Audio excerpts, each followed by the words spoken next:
ചെമ്പനീർ പൂവിൻ്റെ വരാനിരിക്കുന്നൊരു എപ്പിസോഡിലെ വിശേഷങ്ങളിലേക്ക് എല്ലാവർക്കും സ്വാഗതം. ആദിയും രേവതിയും തമ്മിൽ അടുക്കുന്നത് സഹിക്കാനാവാതെ അവരെ വീട്ടിൽ നിന്ന് പറഞ്ഞയക്കാനുള്ള പ്ലാനുമായി ശ്രുതി മീരയെ വിളിച്ച് കാര്യം പറയുന്നുണ്ട്. ആ സച്ചിയും രേവതിയും ചെയ്ത പണിയായത് ഏത് നിമിഷവും പിടിക്കപ്പെട്ടു പോകുമെന്ന പേടിയില്ല ഞാനിപ്പോൾ ജീവിക്കുന്നത്.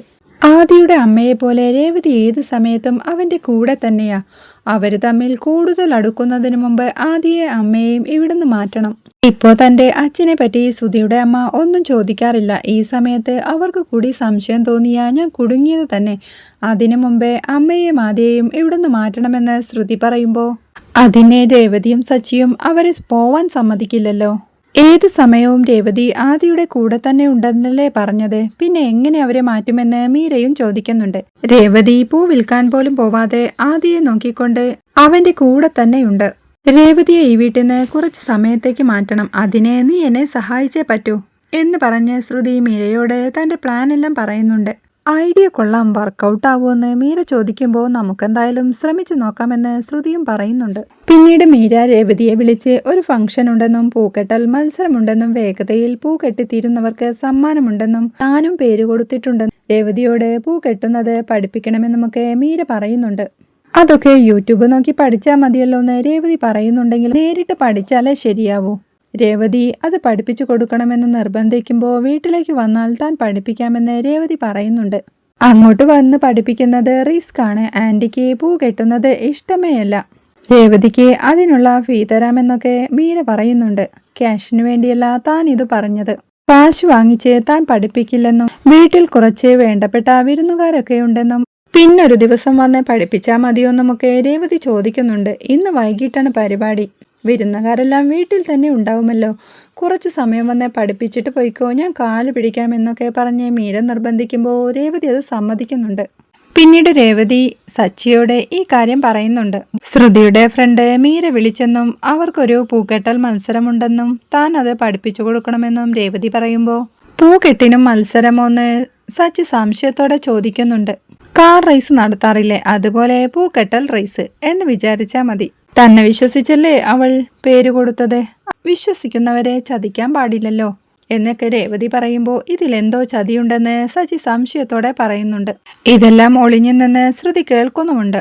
എല്ലാത്തിലും നിങ്ങൾക്ക് സംശയമാണല്ലോ, ഉച്ചയൂണെല്ലാം ഉണ്ടാക്കി വെച്ചിട്ടുണ്ട്. ആദിയും അമ്മുമ്മയും റൂമിൽ ഉറക്കത്തിലാണ്, താൻ പോയ കാര്യം അവരോട് പറയണം എന്നൊക്കെ പറഞ്ഞ് രേവതി ഇറങ്ങാനായി തുടങ്ങുമ്പോഴേക്കും സച്ചി അവളെ പിടിച്ചു നിർത്തി. പാർലർ ചേട്ടത്തിയുടെ ഫ്രണ്ട് വിളിക്കുമ്പോൾ സൂക്ഷിക്കണം, അവിടെ എത്തിയിട്ട് ലൊക്കേഷൻ അയക്കണമെന്നും പാർലർ ചേട്ടത്തിയുടെ ഫ്രണ്ടിനെ അങ്ങ് വിശ്വസിക്കാൻ പറ്റില്ലെന്നും എന്തെങ്കിലും ഡൗട്ട് വന്ന് ഞാൻ നിന്നെ വിളിച്ചാൽ അപ്പോൾ തന്നെ നീ തിരിച്ചു വരണമെന്നും സച്ചി പറയുന്നുണ്ട്. രേവതി അതെല്ലാം സമ്മതിച്ച് മീരയുടെ അടുത്തേക്ക് പോകുമ്പോൾ ശ്രീകാന്തും വർഷയും പോവാൻ റെഡിയായി വരുന്നുണ്ട്.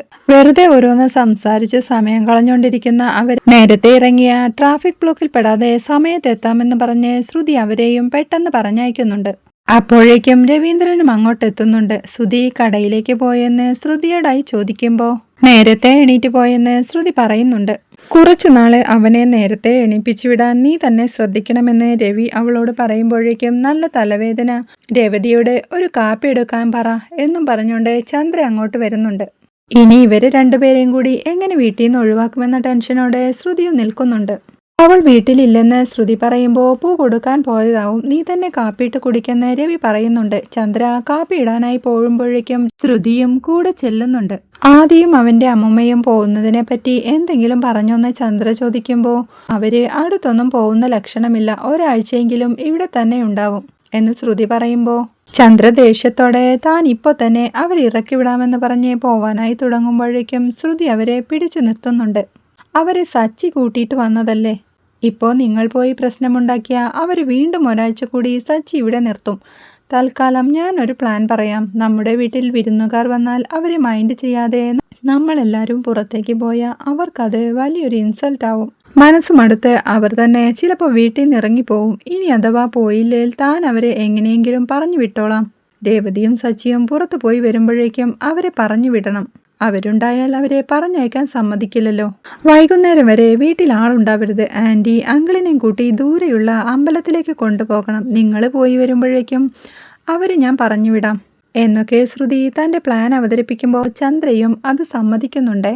ചന്ദ്ര രവിയുടെ അടുത്ത് ചെന്ന് കാര്യം അവതരിപ്പിക്കുന്നുണ്ടെങ്കിലും തനിയെ പോയിക്കൊള്ളാനായി രവി പറയുന്നുണ്ട്. ശ്രുതിയുടെ ബിസിനസ് നല്ല രീതിയിൽ പോകുന്നതിനായി താനൊരു പൂജ നേർന്നിട്ടുണ്ടെന്നും അവൻ നന്നാവുന്നത് നിങ്ങൾക്ക് ഇഷ്ടമല്ലേ എന്നൊക്കെ ചോദിച്ച് ചന്ദ്ര പരിഭവിക്കുമ്പോൾ താനും കൂടെ ചെല്ലാമെന്ന് രവീന്ദ്രനും സമ്മതിക്കുന്നുണ്ട്.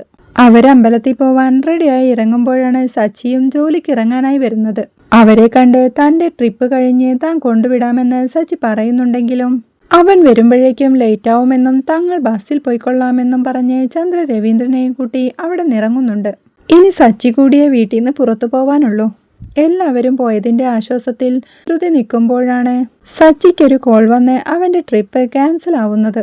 ഓട്ടം ക്യാൻസലായ സച്ചി ആദിയെ കൊഞ്ചിച്ചുകൊണ്ടിരിക്കണ കണ്ട് ആകെ ടെൻഷനോടെ ശ്രുതി മീരയെ വിളിച്ച് കാര്യം പറയുന്നുണ്ട്.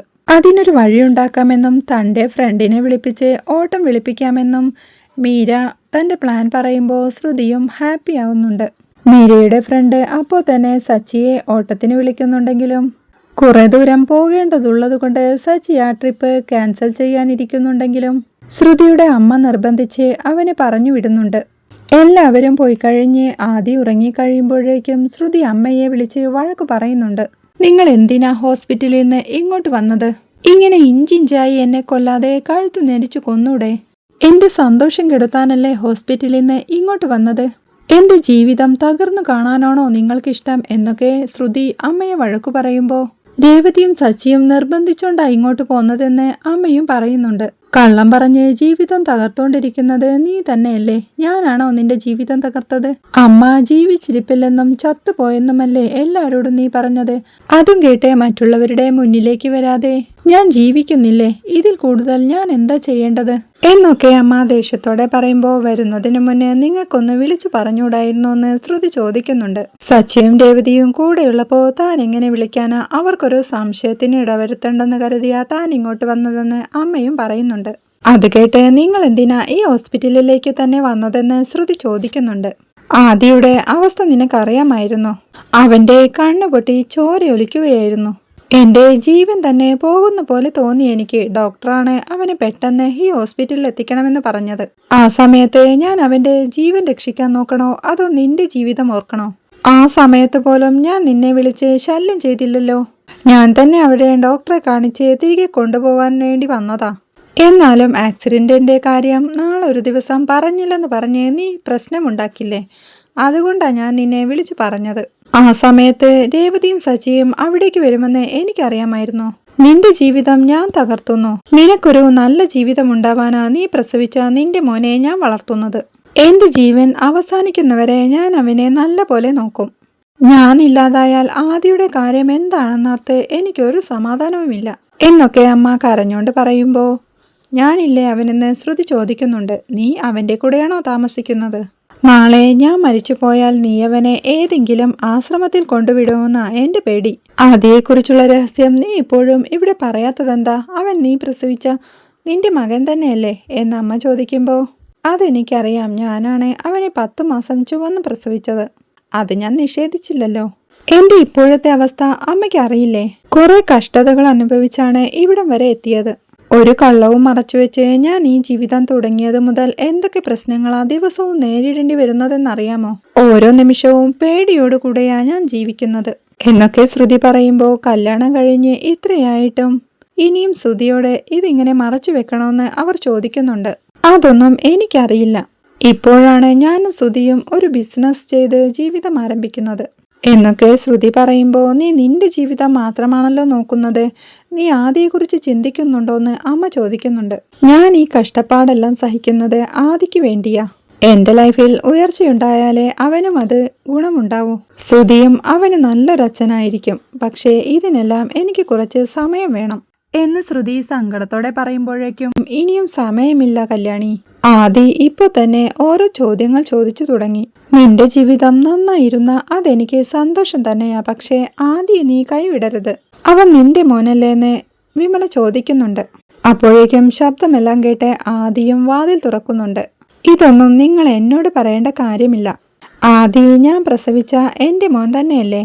അവന് ആക്സിഡന്റ് പറ്റിയെന്നറിഞ്ഞ് ഞാൻ എത്രത്തോളം ടെൻഷനായി. രാത്രി മുഴുവൻ ഉറങ്ങാനേ പറ്റിയില്ല. നിങ്ങൾ അവനെ ശ്രദ്ധിച്ചു നോക്കിയിരുന്നേൽ ഇങ്ങനൊരു ആക്സിഡന്റ് പറ്റുമായിരുന്നോ എന്നൊക്കെ ശ്രുതി വീണ്ടും ദേഷ്യത്തോടെ പറയുമ്പോൾ എന്നാ ഇനി നിന്റെ മോനെ നീ തന്നെ നോക്കിക്കോ എന്ന് പറയുമ്പോഴേക്കും അമ്മൂമ്മയെന്ന് വിളിച്ചോണ്ട് ആദി അങ്ങോട്ട് വരുന്നുണ്ട്.